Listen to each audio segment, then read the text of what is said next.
আসসালামু আলাইকুম রহমতুল্লাহি আবরাকাতুহু। দীর্ঘ প্রায় 4 বছর পর আবার ক্যামেরা হাতে নিলাম।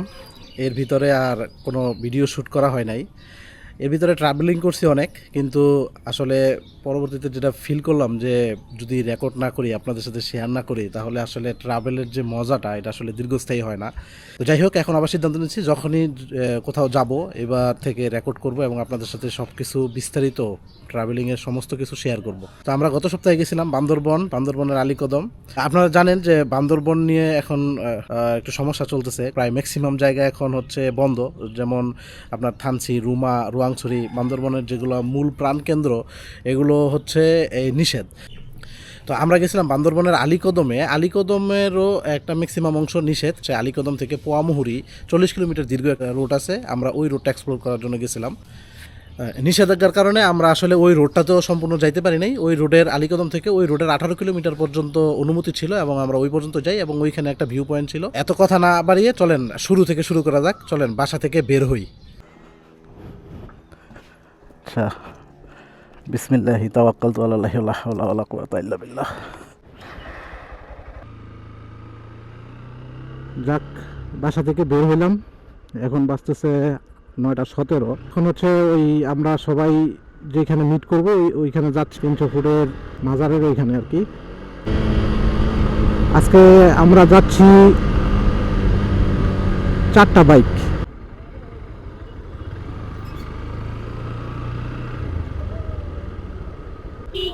এই তো আমরা চলে আসছি আমার বন্ধুর দোকানে। কি হয়েছে ভাই? সালামু আলাইকুম।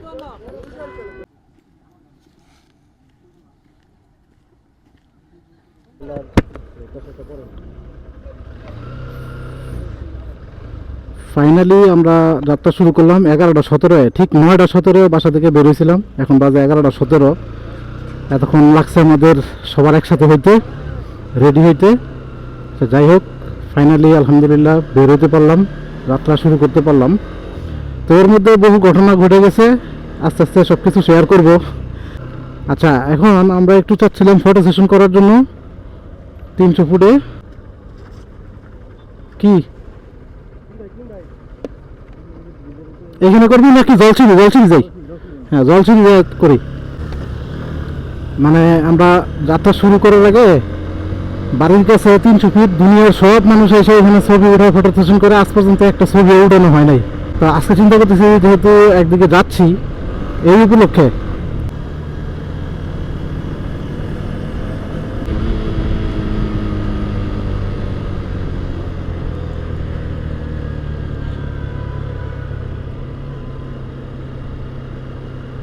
আমরা চলে আসলাম জলসিঁড়ি 300 ফুটে।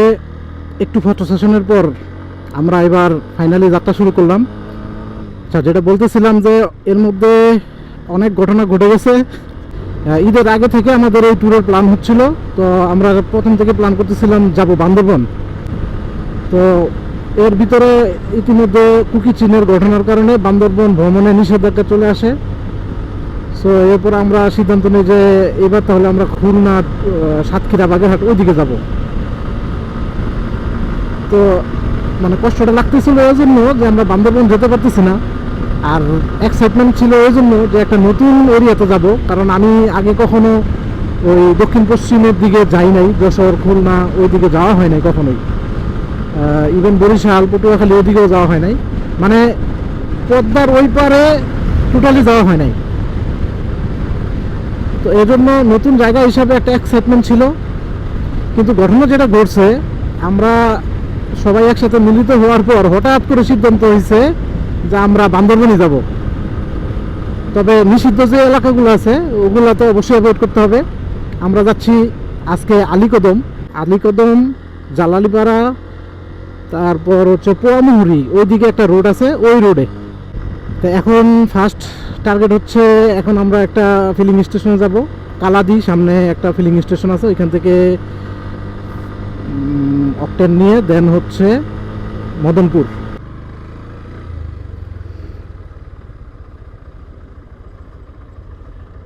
আচ্ছা, গাড়ির টাঙ্কি ফুল। এবার আমরা সরাসরি একটা চলে যাব Madanpur. Dhaka city bypass road শেষ করে মাত্র 2500 মদনপুর রোডে উঠলাম। সামনেই মদনপুর। এইটা তো ভাই রাস্তা না ভাই, এটা রাস্তার নামে ফাইজলামি। আমরা চলতে চলতে চলে আসলাম কোথায়, মদনপুর। নামো আমি লিডার, আমি কই আমি যে কেমন লিডার এটা আমি বুঝতাছি। বাড়িতে কয়ে বাড়িছি খুলনা যামু, আমার লিডারশিপের তেহাস নেহাস করে লেছ তোরা, সিদ্ধান্ত চেঞ্জ করে রেখেছ বান্দরবন। এটা হইল বেটা, এই যে এই যে মানিক খান, হ্যালো ক হ্যালো, এই যে স্যার জসিম মাস্টার, এই যে মাসকুর রহমান, আর এই যে এটা হচ্ছে একজন রাসেল, ও একজন ডাক্তার। আমরা মদনপুরের বিরতি শেষে এখন মাত্র উঠলাম ঢাকা চিটাগাং হাইওয়েতে। এখন বাজতেছে 12:18। আমাদের নেক্সট বিরতির স্থান হচ্ছে বিরতি রেস্টুরেন্ট। বিরতিতে হবে আমাদের বিরতি, এখান থেকে 67 কিলোমিটার সামনে। বলতেছিলাম বান্দরবনের কথা। আমাদের আসলে মানে আমার খুবই খারাপ লাগতেছিল এই ব্যাপারটা, যে বান্দরবন নিয়ে কারাকারি শুরু হয়ে গেছে। আসলে মানে শুধু বান্দরবন বলে কথা না, আমার দেশের যে কোনো বিষয়ে মানে যে কোনো এরিয়াতে যদি এরকম প্রবলেম হয়, কুকি সিনের যে ঘটনাটা ঘটতেছে, এটা আসলে দুঃখজনক এবং এটা অবশ্যই কাম্য না। দোয়া করি খুব দ্রুত যেন এই প্রবলেমের একটা মানে সঠিক সমাধান হয়। এটা হচ্ছে মোটরসাইকেলের লেন, মেঘনা নদীর মেঘনা ব্রিজের টোল। যাক, মোটরসাইকেলের জন্য আলাদা লেন, এটা খুব ভালো লাগছে। ওই যে আমাদের পার্টনাররা ওইসব লেনে ঢুকে গেছে, ওই যে ওরা ওইসব লেনে ঢুকে গেছে।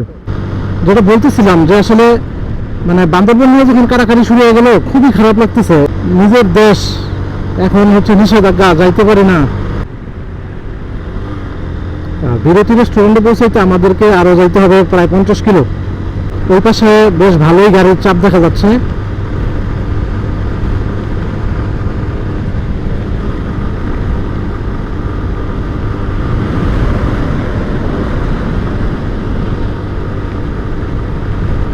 সিল্কি সৌদি আর এসি সার্ভিস সিল্কি, ও হচ্ছে ওভারটেক করতেছে। ওর ওভারটেকিং মুডে ওর সাইডে বাইডে যাওয়া উচিত হবে না। ওর ওভারটেকিং মুডটা আগে শেষ হোক।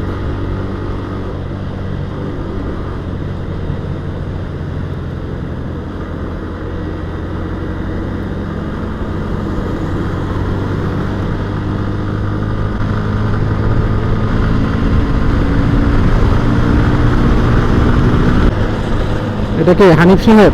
ইয়েস, এই হানিফ ছোটবেলার অনেক স্মৃতি জড়িত এই হানিফের সাথে। আমার নানির বাড়ি দিনাজপুর, প্রতি বছর আমরা একবার দিনাজপুর যাইতাম। তো দিনাজপুর মানেই হানিফ, তখন জমিনের সাথে হয় নাই। এটা বলতেছি 96, 95, 96 সালের ঘটনা। 98 সালে তো জমিনের সাথে উদ্বোধন হয়। তো এর আগ পর্যন্ত আরিসা ঘাট থেকে যাইতাম। তো ওই স্মৃতিগুলো এখনো চোখে ভাসে।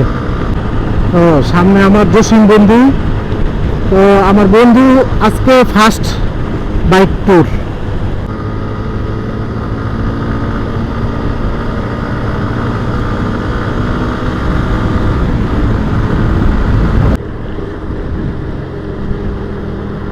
আচ্ছা, উনিও ওভারটেক করতেছে, একটু ওয়েট করি।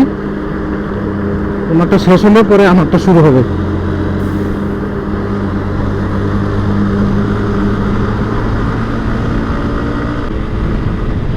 বুঝি না বিজলি চমকায় নাকি, মানে এই ফ্ল্যাশটা আসে কোথা থেকে। রাস্তার উপরে এর আগে দেখলাম মানে রাস্তার মাঝখানে লাইট লাগানো উপরে, ওখান থেকে ফ্ল্যাশ হচ্ছে। এটা আসলে কেন করে? এই যে এইগুলো কথা বলতেছিলাম, এগুলো এই লাইটগুলো আসলে কেন ইউজ করে আপনারা যদি জানেন কেউ কমেন্টে জানাবেন, আমি আসলে জানি না। এই যে আমার বন্ধু, আমার বন্ধু রে, আমার বন্ধু বুঝেই না যে ওর পিছনে বাস আছে। বিরতি, ইয়েস বিরতি, আমরা সঠিক জায়গায় চলে আসছি। ওই যে গাড়ি, চলে আসলাম বিরতিতে। আমাদের সময় লাগছে কতক্ষণ, এখন বাজতেছে 1:25। আমাদের নেক্সট স্টপেজ ফেনী, এখান থেকে 66 কিলোমিটার। বিরতি থেকে প্রায় 35-40 মিনিটের বিরতি শেষে আমরা এখন আবার যাত্রা শুরু করছি। আমাদের নেক্সট গন্তব্য হচ্ছে ফেনী, এখান থেকে 66 কিলোমিটার দূরে। তার মানে মিটারে যখন 148 কিলোমিটার হবে তখন আমরা ফেনী থাকবো ইনশাআল্লাহ। সাঙ্গপাঙ্গরা একটা জায়গায় ব্রেক দিছে, ওদেরকে ক্রস করে ফেলছিলাম, বেশি দূর যায় নাই, সামান্য। চলে আসছি ফেনীতে।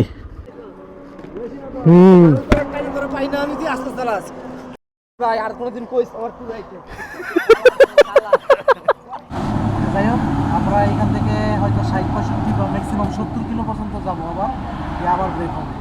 সাথেই থাকুন। মোটামুটি 20 মিনিটের একটা ব্রেক হলো। আমাদের নেক্সট স্টপেজ হচ্ছে সীতাকুণ্ড, এখান থেকে অলমোস্ট 60 কিলোমিটার, 57। বিসমিল্লাহ। সবাইকে শুভ সকাল। আমাদের রাত্রিকালীন সফরের রাত শেষ হয়ে এখন সকাল হয়ে গেল। আমরা সীতাকুণ্ড থেকে কিছু দূর আগায় আইসা একটা ফিলিং স্টেশনের পাশে মসজিদে সালাত আদায় করলাম। এখন সকাল হয়ে গেছে,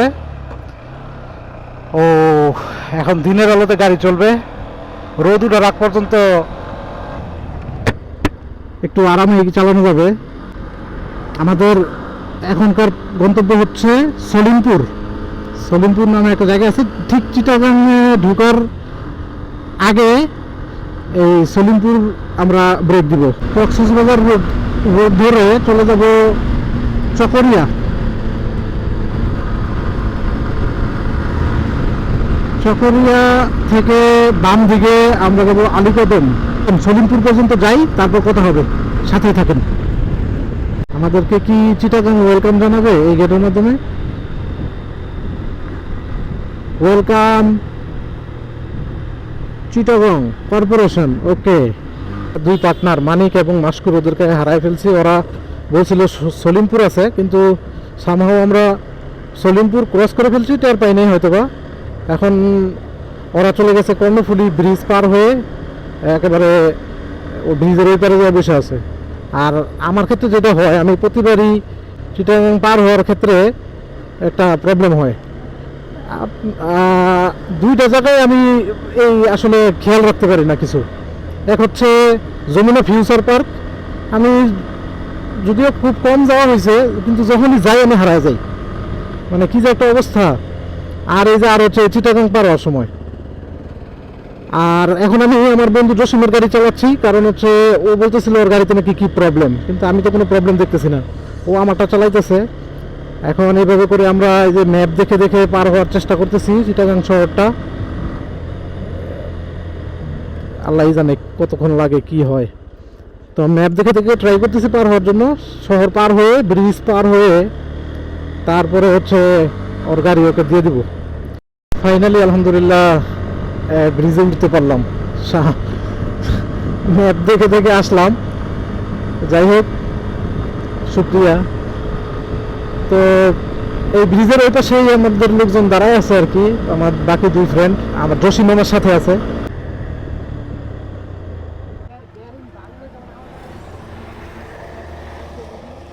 গুগল ম্যাপকে ধন্যবাদ, অনেক অনেক ধন্যবাদ, থ্যাংক ইউ। একটা বিরতি দিয়ে আমরা আবার যাত্রা শুরু করলাম। এখন আমাদের পরবর্তী টার্গেট হচ্ছে চকরিয়া, এখান থেকে অলমোস্ট 65-66 কিলোমিটার। তো চকরিয়া গিয়ে দেন হচ্ছে আমরা ওইখান থেকে বাম দিকে চলে যাব আলীকদমের উদ্দেশ্যে। মোটরসাইকেলের কি টোল নিবে? দিন হয়ে গেছে, এখন সিএনজি ডিস্টার্ব করবে, অটো ডিস্টার্ব করবে, অনেক ডিস্টারবেন্স আসবে। এখন মানুষজন হুটহাট রাস্তার এই মাথা থেকে ওই মাথা দৌড় দিবে। এত সব কিছু মাথায় রেখে দেন হচ্ছে গাড়ি চালাইতে হবে। রাতে তো একটা শান্তি ছিল যে এই সমস্ত বিষয়গুলো ছিল না, যাই হোক, রাতে গাড়ি চালানোর কিছু সুবিধা আছে, অসুবিধা আছে, দিনেও গাড়ি চালানোর কিছু সুবিধা আছে, অসুবিধা আছে, এটাই থাকবে, এটা স্বাভাবিক। সো আমরা যেন সবাই সহি সালামতে আমাদের ডেস্টিনেশনে পৌঁছাতে পারি, আমিন। আমরা এখন যাচ্ছি চকরিয়ার দিকে। চকরিয়া গিয়ে ওইখান থেকে আমরা যাব আলীকদমের পথে। সঙ্গে থাকুন, দেখতে থাকুন, উপভোগ করুন। সকাল সকাল চিটাগাং কক্সবাজার রোডের ভিউ। রাত্রেবেলা ভালো কুয়াশা পড়ছে, সূর্য উঠে গেছে, তারপরও কুয়াশার যে একটা রেশ, এটা এখনো দেখা যাচ্ছে স্পষ্ট। এখন তো ঘুমের টাইম, সারা রাত গাড়ি চালানোর পর এই টাইমটাতে খুব ঘুম পায়। আচ্ছা, একটা ব্যাপার শেয়ার করি, সেটা হচ্ছে আমাদের এই আমাদের বেশিরভাগের ক্ষেত্রেই যে ঘটনাটা ঘটে, কেউ যদি কাউকে ওভারটেক করে, কেমন যেন মনে হয় ব্যাপারটারে এরা পার্সোনালি নিয়ে নেয়। কেন সে কেউ আমাকে ওভারটেক করবে, এ ধরনের একটা মানসিকতা, তারপরে শুরু করে দেয় রেস। আসলে এই ব্যাপারটা কি এরকম হওয়া উচিত? আপনারা বলেন তো। এই ধরনের মানসিকতা মোটেও ঠিক না। এটা তো বাইকাররা তো আছেই, অনেক ক্ষেত্রে এই যে 4 চাকার ড্রাইভার যারা আছে ওনাদের ভিতরে এই ইস্যু আছে। অ্যাটলিস্ট রাস্তাঘাটে বেরোলে এটা বোঝা যায়। এই রাস্তাগুলো, এইটুক জায়গা খুব ভালো লাগতেছে, খুবই সুন্দর লাগতেছে। যদিও ডান পাশে আগুন টাগুন লাগায় সবুজ বাদামি করে ফেলছে, কিন্তু তারপরে রাস্তাটা একদম ক্লিন, স্মুথ। আর এখন তো রাস্তা ফাঁকা, অলমোস্ট ফাঁকা, এবং দুই পাশে গাছগুলো অনেক বড় বড়। রোদ থাকলেও এই রাস্তায় গাড়ি চালায় অনেক মজা পাওয়া যাবে। পুরো রাস্তা একদম গাছের ছায়ায় ঢাকা। যদিও এখন রোদ নাই, কিন্তু গাড়ি রাইড করে খুব ভালো লাগতেছে। ক্যামেরায় কেমন আসে রাস্তা বা চারপাশ, ক্যামেরা তো ক্যামেরাই, তাই না? মানুষের চোখ আর ক্যামেরা তো আকাশ পাতাল পার্থক্য। কই আগরতলা আর কই চকিরতলা।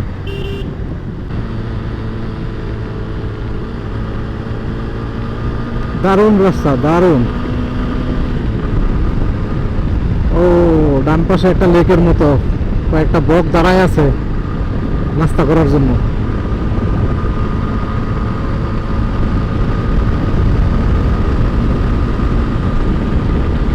ফটো সেশন চলতেছে।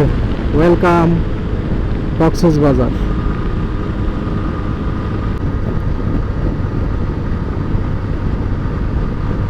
আমাদের পরবর্তী গন্তব্য চকরিয়া পর্যন্ত যেতে আমাদেরকে আরো যেতে হবে 38 কিলোমিটার।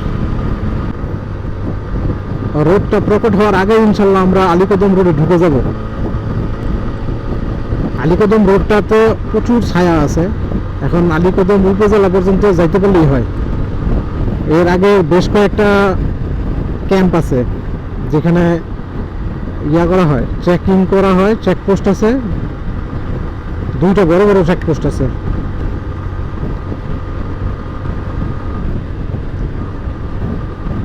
যদি অ্যালাউ করে তাহলে যাইতে পারবো, আর অ্যালাউ না করলে আবার ব্যাক আসতে হবে। ব্যাক যদি আসতে হয় সেই ক্ষেত্রে কোথায় যাব, এটা আমাদের এখানে বসে সিদ্ধান্ত নিতে হবে। আমরা এখনো জানি না, এই হচ্ছে পরিস্থিতি।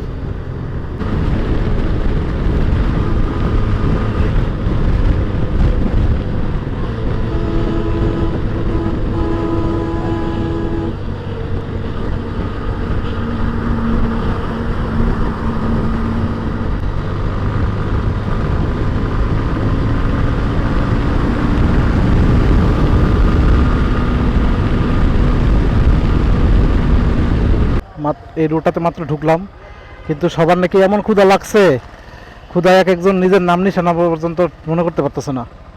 তো এখন একটু খাওয়া দাওয়া হবে, হালকা নাস্তা, তারপর আবার এখান থেকে আমরা শুরু করব যাত্রা আলীকদমের উদ্দেশ্যে। একটা ছোটোখাটো অ্যাক্সিডেন্ট হয়ে গেল এখানে, রাস্তার পাশে পার্ক করে আমরা নাস্তা করতেছি। এই যে গাড়ির পজিশনে একেবারে সাইডে গাড়িটা দাঁড় করানো, আমি এখানে দাঁড়ায় কথা বলতেছি। একটা অটো আইসা মানে ওই রুট ওই লেন দিয়ে আইসা ডাইরেক্ট মানে কি হয়েছে ওর আইসা এই গাড়ির উপরে লাগাই দিছে, গাড়িটা ড্রেনে পড়ে গেছে। গাড়ি ড্রেনে পড়া গাড়ির যে অ্যাক্সেলেটর বাঁকা হয়ে গেছে, স্ক্র্যাচ পড়ছে। নাস্তা খাওয়ার পর ছোট্ট একটা অ্যাক্সিডেন্ট হইলো। আমার বন্ধু জসিমের গাড়ির উপরে, পার্ক করা গাড়ির উপরে এসে অটো উঠে গেছে। ওর গাড়ি সাইডে ড্রেনের মধ্যে পড়ে গেছে। দৌড়া যাওয়ার পরে এই যে এই ইটা লিভারটা, ব্রেকের লিভারটা বাঁকা হয়ে গেছে। তো পরে ঠিক করার জন্য কোনো গ্যারেজ নাই, ঠিক করার জন্য একটা অটোর গ্যারেজে নিয়ে গেছে। ওই পণ্ডিত আবার এটা সোজা করতে চাইছে, সোজা করতে যায় ভেঙে ফেলছে। এখন এই অর্ধেক ভাঙা, এটা নিয়ে এখন চলতে হবে আর কি করা। কারণ আশেপাশে কোনো মানে গ্যারেজ নাই, কেউ বলতে পারে না যে আশেপাশে কোনো ভালো গ্যারেজ আছে যেখান থেকে লিভার একটা নতুন লাগানো যেতে পারে। এখান থেকে 40 কিলোমিটার আলীকদম যাওয়ার আগে সম্ভবত 2টা চেকপোস্ট আছে। এটা হচ্ছে লামা এবং আলীকদম যাওয়ার রোড চকরিয়া থেকে।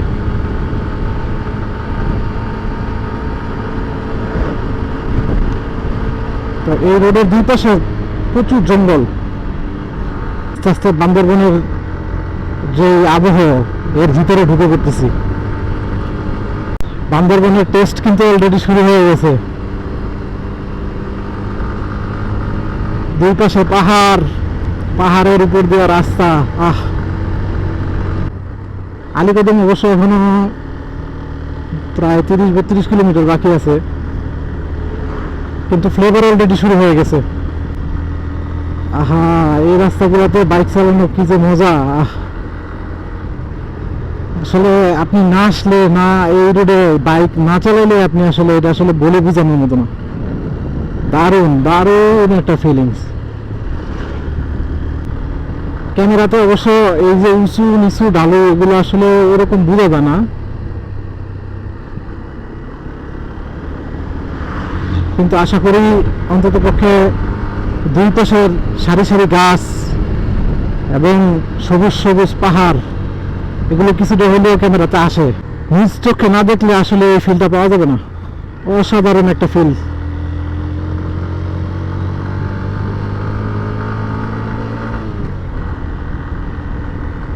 বৃষ্টি শুরু হয় না এখনো, বৃষ্টি শুরু হইলে এই পাহাড়ের কালার আরো চেঞ্জ হয়ে যাবে, আরো সবুজ হবে, আরো সতেজ হবে। তখন শুধু দেখতেই মনে চায়। পাহাড়ে আসলে কেন কেন যেন মানে শরীরের ভিতরে একটা অন্যরকম ভালো লাগা কাজ করে, একটা এক্সাইটমেন্ট কাজ করতেছে। আর্মি ক্যাম্প চেকপোস্টে আমাদের এইমাত্র চেকিং হলো, মানে এন্ট্রি নিল আর কি। তো এনআইডি কার্ডে ফটোকপি দিলাম, গাড়ির নাম্বার, নিজের ফোন নাম্বার, একজন গার্ডিয়ানের ফোন নাম্বার, এগুলো দিয়ে আমরা ইয়াংসা চেকপোস্ট পার হলাম। ওনারা জিজ্ঞেস করছে কোথায় যাবো, বলছে আলীকদম। এর বেশি কিছু বলি নাই, বেশি কিছু বললে এইখান থেকে হয়তো ঝামেলা শুরু করতে পারে। আগে আলীকদম যাই, তারপর সিদ্ধান্ত হবে। বেশ ভালো উঁচুতে উঠছি।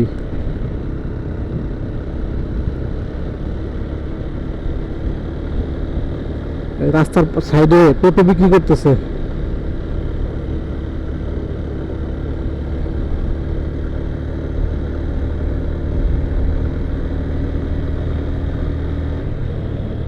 আবার উঠতেছি, শুধু উপরেই উঠতেছি। ওরে মোর রে, মোরগুলো হয়তো আপনারা বুঝতে পারতেছেন, কিন্তু উঁচা নিচাটা হয়তো বোঝা যাচ্ছে না। কিন্তু এখন তো বেশ ভালো উঁচা নিচা রাস্তা পড়তেছে। পরপর 2 বার শুধু উপরে উঠলাম, বেশ ভালো রকমের উঁচুতে উঠে গেছি। এই যে এখন নামা শুরু হয়েছে, এখন নামতেছি। এক ভদ্রলোক আমার রাস্তা দখল করে বসে আছে। ওনার পিছন সুযোগ পেলেই একটা টান দিব। এইটা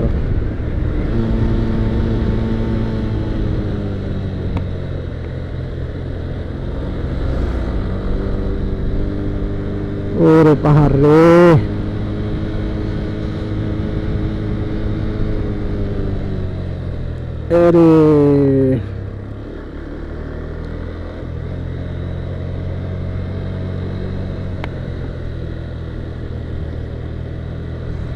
অপার সৌন্দর্যের লীলাভূমি বান্দরবন থানা মেম্বারঘাট আর্মি ক্যাম্প।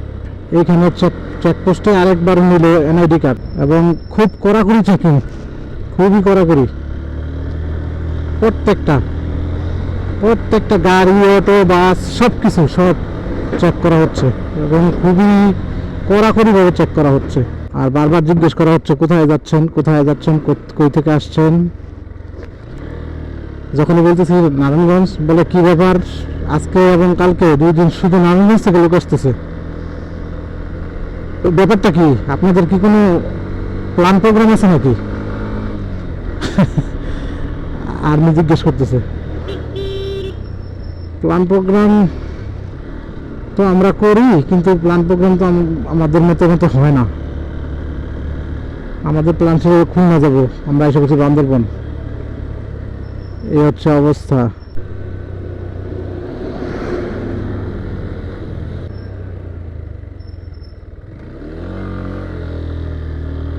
অটো মানে কি কমন সেন্স, পিছনেও থাকলো না সামনেও গেল না, সে রাস্তা পুরো ব্লক করে দাঁড়ায় রয়েছে। অবশেষে আমরা আলীকদম আসলাম, পোয়ামুহুরি রোড, ওই রোডের এন্ট্রি চেকপোস্ট। ওইখানে সবার এন্ট্রি নিচ্ছে এবং ওইখান থেকে বলে দিচ্ছে যে আসলে এই রোড এখন নিষেধ, যাওয়া যাবে না। লোকজন ঢুকতেই দিচ্ছে না, বাইক নিয়ে তো প্রশ্নই ওঠে না। একটা রিসোর্টে যোগাযোগ করি, রিসোর্ট থেকে আমাদেরকে বলে যে আপনারা বলেন যে আমাদের বুকিং আছে, বললে আপনাদেরকে ঢুকতে দিবে। তো আমরা চেকপোস্টে বলার পর ওনারা রিসোর্টের লোকজনের সাথে কথা বলে তারপর আমাদেরকে আসতে দিছে। তো আমরা এখন নারায়ণতং ইকো রিসোর্টে আছি। আমরা এখন রেস্ট নিব, একটু ঘুমাবো, সারা রাত যেহেতু জার্নি করছি।